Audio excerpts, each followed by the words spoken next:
उपनगराध्यक्ष, त्यांचे सर्व सहकारी नगरसेवक, शिवाजीराव पवार, प्रकाशजी देसरडा, चंपावती काकी, जयश्रीताई, कांतीलालजी देसरडा, डॉक्टर बडजाते साहेब, भाग्यश्रीताई, कल्याणराव तांबे, पांडुरंगजी, अरुण भाऊ मुंडे, तसेच किशोरजी खोले, नारायण जेदे, अशोक इंगळे, डॉक्टर खेडकर साहेब, रामदासजी बडे, विष्णू नितळ, सुरेश अप्पा उगलमुगले, अरुणराव भालेराव, भारतराव जायभाय आणि श्री आनंद जावळे आणि सर्व या ठिकाणी उपस्थित असलेले शिरूर नगरीचे सर्व वडीलधारी मंडळी, तरुण मित्र, माता भगिनी, मी जास्तीचा वेळ घेणार नाही, कारण अगोदरच सभा जरा उशिरा झालेल्या आहे. तुम्ही बऱ्याच जणांनी आम्हाला काहीतरी हसाडलं असेल, पुढचे त्यापेक्षा जास्त हसाडतील, याच्यामुळं आम्ही जरा कमी बोलतो. तर पंकजाताईंना का मतदान द्यायचं, तर त्या पालकमंत्री असताना, राज्याच्या ग्रामविकास मंत्री असताना, महिला व बाल विकास मंत्री असताना शिरूर तालुक्याच्या बाबतीत मी एवढंच सांगेन की 1000च्या पाठीमागे 628 वरती आपल्या मुलींची संख्या आली होती. रेड झोनमध्ये आपला तालुका गेला होता आणि त्यावेळेस PCPNDT ऍक्टच्या अंतर्गत अनेक गुन्हे या जिल्ह्यामध्ये दाखल झाले, अनेक चित्रविचित्र प्रकार झाले, परंतु त्याला नीट करण्याचं काम ज्यावेळेस त्या पालकमंत्री झाल्या 5 वर्षामध्ये 628 हा आकडा डायरेक्ट 953 वरती गेला. मुलींचा जन्मदर वाढला. मुलींची म्हणजे चुकीच्या पद्धतीच्या मशीनने तपासणी करून मुलीला जन्माच्या अगोदरच येऊन संपवण्याचं जे काम, जो उद्योग या जिल्ह्यामध्ये आणि विशेषतः आपला तालुका त्याच्यात क्रमांक 1 ला होता, शिरूर तालुका, आणि तो जो कलंक आपल्यावरती लागला होता तो कलंक पुसून टाकण्याचं काम त्यांनी केलं. जलयुक्त शिवारमध्ये सुद्धा मला वाटतं सर्वाधिक काम या तालुक्यामध्ये झालं. या तालुक्यामध्ये 25-15 सर्वाधिक आला. या तालुक्यामध्ये आमच्या नगरपालिकेला सुद्धा, नगरपंचायतीला सुद्धा आपल्याच कालावधीमध्ये मोठ्या प्रमाणावरती निधी या ठिकाणी आला. म्हणून हे रस्ते, हे जे सगळं चांगलं दिसतंय याचं कारण पंकजाताई आहेत, हे आपल्याला नम्रपणे या ठिकाणी कबूल करावं लागतंय. आणि मी आपल्याला विनंती करेन की रेल्वे आता आपली प्रीतमताई असतानाच अमळनेरपर्यंत आलेली, उद्याच्याला आपलं खासदारकीची संधी ताईंना दिल्याच्या नंतर ती लवकरात लवकर विघनवाडीला येणार आहे.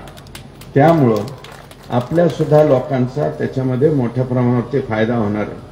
आपले लोक उद्याच्याला वंदे मातरम सारखी एखादी ट्रेन जर आपल्याला मिळाली तर 6 तासामध्ये किंवा 5 तासामध्ये आपण मुंबईला जाऊ शकू, मुंबईवरनं परत येऊ शकू. आता मुंबईला जायचं म्हणलं तर गाडी, तिला लागणारं डिझेल आणि परत येण्यापर्यंतचा खर्चाचा जर विचार केला तर जवळपास 15,000 रुपये एका गाडीला खर्च येतो. उद्याच्याला ही सुविधा आपल्याला 1000 किंवा 1500 रुपयामध्येच त्या ठिकाणी उपलब्ध होणार आहे. एवढ्या मोठ्या प्रमाणावरती हे सुविधा आपल्याला मिळेल. आणि या जिल्ह्यामध्ये आपल्याकडे तुम्ही बघा, भोंडे साहेब त्यावेळेस आमदार होते, हॅमचा रस्ता, मला वाटतं राक्षस भवन आपल्या सगळ्या भागातून, बावी, आनंदगाव, पुढं गोमळवाडा, पिंपळनेर आणि थेट अंमळनेरला त्या ठिकाणी गेलाय. आज त्या रस्त्याने आम्ही आलो, आपल्या उमेदवारी आल्या, एकदम जोरामध्ये त्या ठिकाणी आलो. आपण आता हा इकडचा जो रस्ता आहे म्हणजे आपल्या नवगण राजूरपासून ते थेट चिंचपूरपर्यंत हा रस्ता सुद्धा निश्चितपणे त्यांच्या कालावधीत झाला. मध्ये कोविडच्या काळात रखडला होता, पण मला वाटतं रोहिदास भाऊ आम्ही सगळेच जण होतो, रात्री 3 वाजेपर्यंत आम्ही उपोषण केलं आणि त्या कॉन्ट्रॅक्टरला बोलवून घेऊन बदलून दुसऱ्याला द्यायला लावलं आणि तो रस्ता आम्ही कंप्लीट त्या ठिकाणी करून घेतला। आणि अजूनही या तालुक्याच्या संदर्भामध्ये आणखी काय काम करण्याची संधी आहे। मी ताईसाहेबांना विनंती करीन की तुम्ही ज्यावेळेस महिला व बालकल्याण मंत्री होता त्याच वेळेस 1-1 लाख रुपयाचा निधी महिला बचत गटाला तुम्ही दिला। CRP स्ट्रॉंग तुम्ही केली। महिला बचत गटाचे जास्तीत जास्त पैसे मिळाले, काम सुद्धा अधिकचं झालं। आता भविष्यामध्ये आमची तुमच्याकडून अपेक्षा राहील प्रधानमंत्री एम्प्लॉयमेंट गॅरंटी स्कीम मधून PMEGP मधून जास्तीत जास्त पैसा आमच्या शिरूर तालुक्याला तुमच्याकडून मिळावा एवढी नम्र अपेक्षा आहे। आणि सर्व मायबाप जनता जनार्दनाला मी विनंती करतो की पंकजाताई ह्या कामाच्या लीडर आहेत, मास लीडर आहे आणि आपण अशा चांगल्या पद्धतीचा लीडर त्याला वरती पाठवणं हे आपली सुद्धा जबाबदारी आहे। आपल्या विकासासाठी आवश्यकता आहे। वरती म्हणजे खासदार केला, वरचं सभागृह आहे, सर्वोच्च सभागृह आहे। देशाच्या सर्वोच्च सभागृहामध्ये ते त्या ठिकाणी जाणार आहे। आणि लोकसभा, कारण सगळ्याच्याच नशिबी ते नसते, सर्वोच्च सभागृहामध्ये तुम्ही ज्यावेळेस जाल त्यावेळेस आम्हाला निश्चितच गॅरंटी आहे की तुम्ही कधीही हे गाव कोणाचं, ही वाडी कोणाची, ही वस्ती कोणाची असा कधी भेदभाव निधी देताना किंवा काम करताना केलेला नाही। त्याच्यामुळं उद्याच्याला केंद्रामध्ये जर आपण गेला तर एम्प्लॉयमेंट गॅरंटी म्हणजे उद्याच्याला रोजगार उपलब्ध होण्याच्या दृष्टीने तुमच्याकडनंच आमची अपेक्षा आहे। तुम्ही ते 100% आमची अपेक्षा पूर्ण करणार आहात हा विश्वास आम्हाला या ठिकाणी आहे।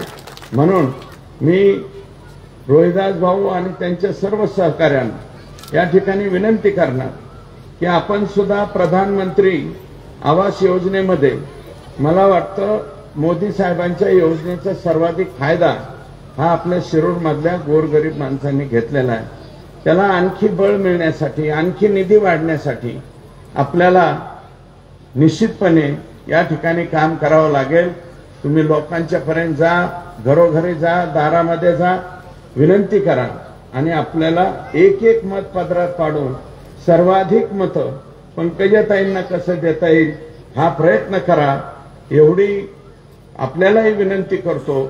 आणि मायबाप जनता जनार्दनाला विनंती करतो की पंकजाताई गोपीनाथराव मुंडे चिन्ह कमळ आणि त्या कमळ चिन्हाच्या पुढचं बटन दाबून पुढची 5 वर्ष लोकसभेचा खासदार म्हणून या बीड जिल्ह्याचा त्यांना काम करण्याची संधी उपलब्ध करून द्यावी अशा प्रकारची विनम्र विनंती या ठिकाणी करतो आणि आपली सर्वांची रजा घेतो। जय हिंद, जय महाराष्ट्र।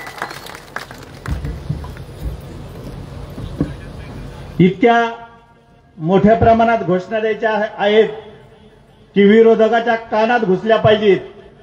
अमर रहे, अमर रहे, अमर रहे, अमर रहे।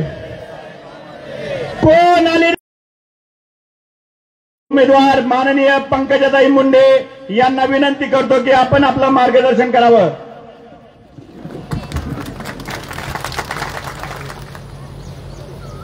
आज शिरूर कासार येथे आयोजित केलेल्या या माझ्या प्रचार सभेला मंचावर उपस्थित ज्यांनी आत्ताच आपल्याला मार्गदर्शन केलं ते 3 जिल्ह्यांचे आमदार आपले लाडके नेते सुरेश अण्णा धस, मंचावर उपस्थित युवा चेहरा युवा नेते अजय धोंडे, मंचावर उपस्थित नगराध्यक्ष रोहिदास काडेकर, आमचे ज्येष्ठ मार्गदर्शक देसरडा काका आणि उपनगराध्यक्ष प्रकाशजी देसरडा,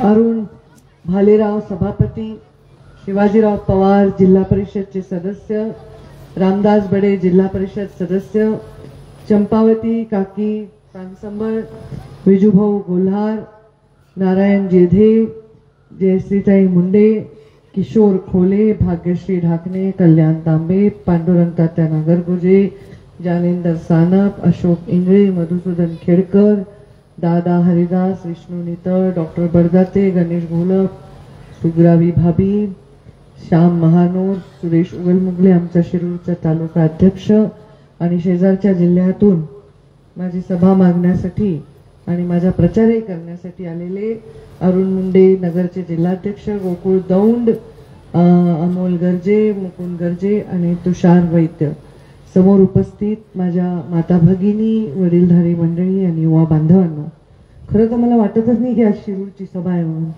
काय एवढं शिरूरची सभा अशी शांत शांत, शिरूरची सभा म्हणजे नुसता धिंगाणा असतो. जागा बदलली का आपण? नाही, शहराचीच, इथं नसायची हो काका, कुठे असायची? हा, पण अर्धी सभा तर माग आहे. कसं म्हणजे तुम्ही आमची सभा एवढीच होईल वाटलं का? तेवढी मागे सभा आहे ना, एवढी मोठी आहे. इकडे लोक आहेत, तिकडे लोक आहेत, म्हणून मला आज शिरूरची सभा वाटेल ना एकदम शांत वाटेल मला, एकदम पुण्यामधली प्रभात रोडवरची. बरं म्हणजे किती त्यांचं आपल्या नेतृत्वावर जीव आहे बघा. ते निवडणूक ताईची असल्यामुळे घोषणा सुद्धा देणार ते, इतके शांत. काय करू बाबा तुमचं मी, किती गुन्हे आहेत, असे राहा, असे शहाण्यासारखे वागा, गपचूप बसलेत ते आपलं बघायले, लांबून कौतुक, काळजी, प्रेम. अरे बाबा तू ते माझं बॅनर घेऊन आला पोरा, तुझा हात दुखेल, आता खाली करते, हात दुखेल ना तुझा, इतका वेळ गेला हो. बरोबर, मी शिरूर हे मुंडे साहेबांचं लाडकं गाव आहे. शिरूर कासारला तालुक्याचा दर्जाच मुंडे साहेबांनी दिला आहे आणि या गावामध्ये छोटे छोटे छोटे अनेक समाज राहतात. अनेक जण इथे वेगवेगळ्या व्यवसायासाठी या गावामध्ये येऊन वसलेले आहेत. त्यामुळे या गावामध्ये सभा म्हणजे इथल्या पंचक्रोशीतल्या ग्रामीण भागातल्या लोकांच्या साठीच आव्हान केल्यासारखं आहे. या वर्षीच्या आमच्या निवडणुका या वेगळ्या पद्धतीने आम्ही लढत आहोत. या निवडणुका लढत असताना माझा तरी भर हा बैठकांवर जास्त आणि सभांवर कमी आहे. कारण माझ्या सभा, माझी भाषणं, माझे मेळावे, दसरा मेळावे, शिवशक्ती परिक्रमा, माझे टीव्हीवरचे इंटरव्ह्यू सगळं तुम्ही पाहता. त्यामुळे मी किती भाषण चांगलं करते हे आता तुम्हाला सिद्ध करायची आवश्यकता नाही. आणि तुम्ही माझेच, अर्धे लोक माझेच दिसतात मला समोर, तुम्हाला मतं मागायची पण मला गरज नाही. आता पुढचे 4 दिवस म्हणजे आज तारीख आहे 5, 6, 7, 8, 9, 10, 5च दिवस राहिले आणि त्याच्यामध्ये 2 दिवस जाणार सभांमध्ये. परत एक मोदींची सभा आहे 7 तारखेला, त्याच्यामुळे तुमच्याकडे येऊन जाऊन 3-4च दिवस राहिले. आता मी 45 दिवस झाले वेड्यासारखी फिरून फिरून फिरून, आज माझा आवाजच नाही ना, एवढी गळून गेले मी आता. पण मला असं वाटलं की 4 दिवस तुम्ही गळून जाऊ नका. हे 4 दिवस तुम्ही आता पूर्णपणे प्लॅनिंग मध्ये खर्च करा की काय करायचं आहे प्रत्येकाला. 4 दिवसामध्ये माझ्या मागे शिरूरचा माणूस पाटोद्याला नाही, पाटोद्याचा माणूस आष्टीला नाही आणि कोणीही एकमेकांना मला भेटायला 1-2 कार्यकर्ते घेऊन मला बीडला, बीडवरून परळीला 4-4 माणसांसाठी येऊ नका. आता लोकांच्या मनात जवळपास ठरलेलं आहे या निवडणुकीचं काय करायचंय. आता जो बदल करायचा आहे, रोज 1% बदल आपल्याला करायचा आहे. फार मोठं काम आहे ते, साधं नाही आहे. तुमची जेवढी पात्रता आहे, तुमची पात्रता 500 मताची असेल तर त्याचे 1% मतं तुम्हाला बदलायचे. तुमची पात्रता 1000 मताची असेल तर 1% मतं बदलायचे. हे काम पुढचे 5 दिवस तुम्हाला माझ्यासाठी करायचं आहे आणि तुम्हाला 20 मतं जे नकारात्मक आहेत ते सकारात्मक करून दाखवायचे. एवढंच काम करा, उगीच फिरू नका. सगळ्या पुरुष कार्यकर्त्यांना माझी विनंती आहे की तुमचं जिथे आवश्यकता आहे त्याच्या बाहेर तुम्ही आता जाऊ नका. मोदींची सभा वगळता आपला बूथ तुम्ही सोडू नका. जिल्हा परिषद सदस्य असेल तर जिल्हा परिषद सदस्य त्यांच्या गटाच्या बाहेर, पंचायत समिती सदस्य गणाच्या बाहेर, नगरसेवक त्याच्या वॉर्डाच्या बाहेर, नगराध्यक्ष शहराच्या बाहेर, हे कोणीही जायची आवश्यकता नाही. बरोबर आहे ना माझ्यांना? आता काही फार उंटावरून शेळ्या हाकू नका. ते तिकडे काय चाललंय, उत्तर प्रदेशमध्ये असं झालं म्हणे, मध्य प्रदेशमध्ये तसं झालं, कर्नाटकमध्ये काय चाललंय, आपला तो विषय नाही. आपल्या लोकांची हौस भागवण्यासाठी ताईपर्यंत आणण्याची आता गरज नाही. एक माणूस ज्याच्यामुळे 25, 50, 100 मतं आहेत एक माणूस ज्याच्यामुळे गाव फिरतंय अशाच माणसाशी माझं फोनवर बोलणं करून द्या आणि मी त्याला बोलेन, त्याला पुढच्या भेटीचं वचन देईन. पण उगीच एकच माणूस आहे, त्याचा एकच परिवार आहे, त्याच्यात 5-10 मत आहेत. तुम्ही एवढे कर्तबगार आणि कर्तव्यनिष्ठ आहात की त्या माणसाला तिथल्या तिथं तुम्ही वळवू शकता. त्यामुळे ह्या गोष्टी पहिले तर आजपासून बंद करा. आता या जिल्ह्यामध्ये नेहमीच अशा चर्चा होतात. निवडणुकीला मुंडे साहेब पडणार अशाच चर्चा झाल्या 2009ला 2014ला देखील. मागच्या वेळी पण प्रीतमताईच्या निवडणूक जरी चांगली झाली तरी निकाल बाहेर येईपर्यंत लोकांच्या मनामध्ये शंका होती. त्यामुळे आपण आता या शंका, कुशंका, नकारात्मकता सगळं टाकून द्या. तुम्ही फक्त सकारात्मक विचार करा. तुम्ही कोणत्याही समाजाचे असाल, तुम्ही आपल्या समाजामध्ये भाजपचे कार्यकर्ता म्हणून वावरता, पंकजाताईंचा कार्यकर्ता, सुरेश धसांनांचा कार्यकर्ता, धोंडे साहेबांचा कार्यकर्ता, देसरडा काकांचा कार्यकर्ता, सुरेश उगलमुगले, वनवे दादा, या सगळ्यांचे कुणाचे आपले 4 कार्यकर्ते आहेत ते म्हणून वावरता. त्यामुळे तुमचा विषय आता मिटलेला आहे. तुम्हाला फक्त आणि फक्त 13 तारीख यशस्वी करून दाखवायचे. मी काय केलंय,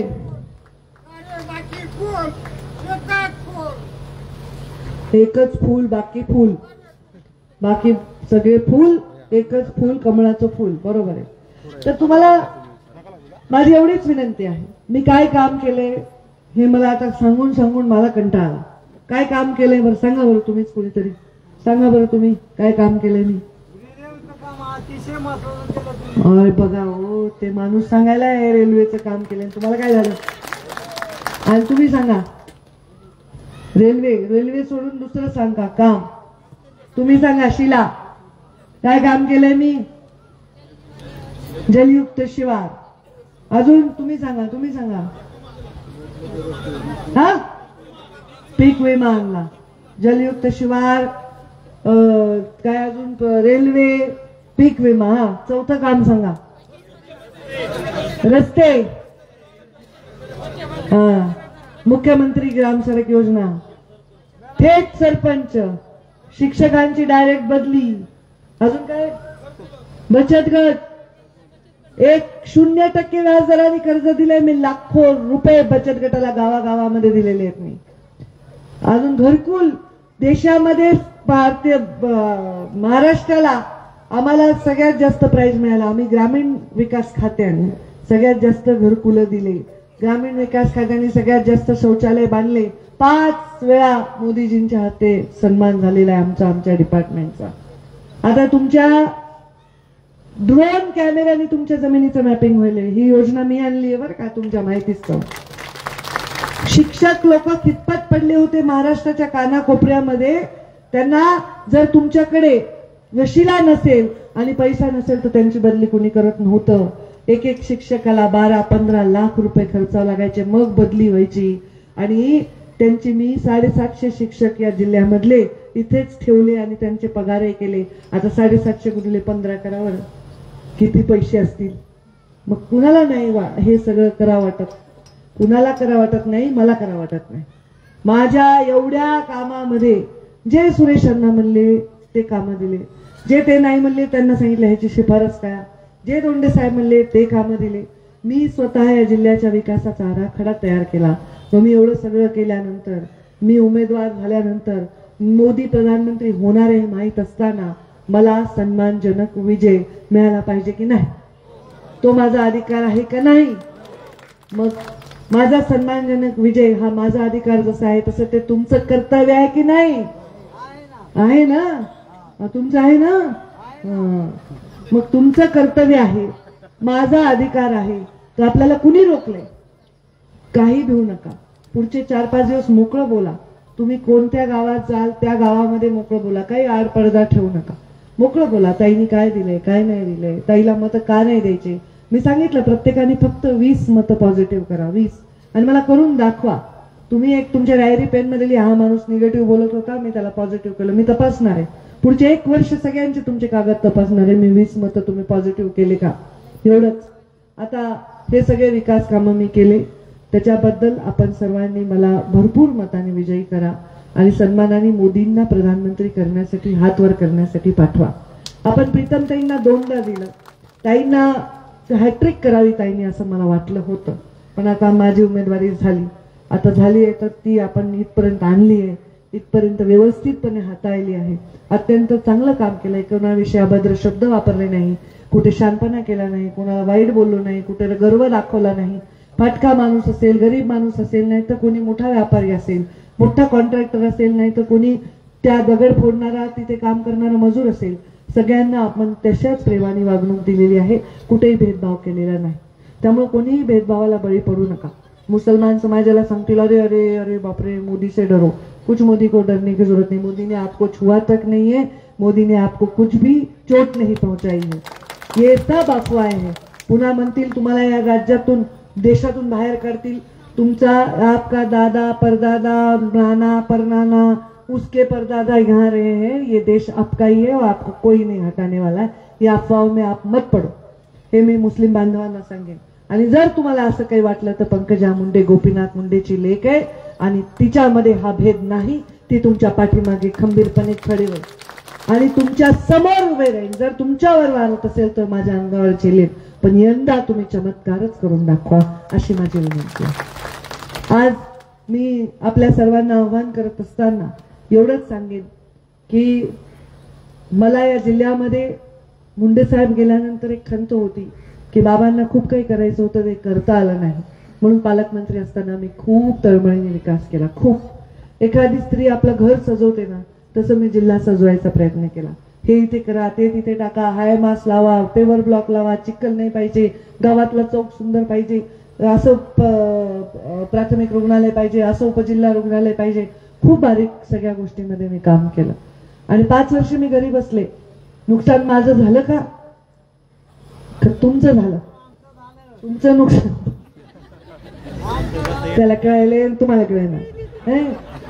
नुकसान त्यांचं झालं, बरोबर आहे. आमचं नुकसान, मग माझं काही नुकसान झालं का? झालं माझं. मला तुमच्या सेवापासून दूर राहावं लागलं. पण आता आपल्या जिल्ह्याला एक चांगली संधी चालून आली आहे.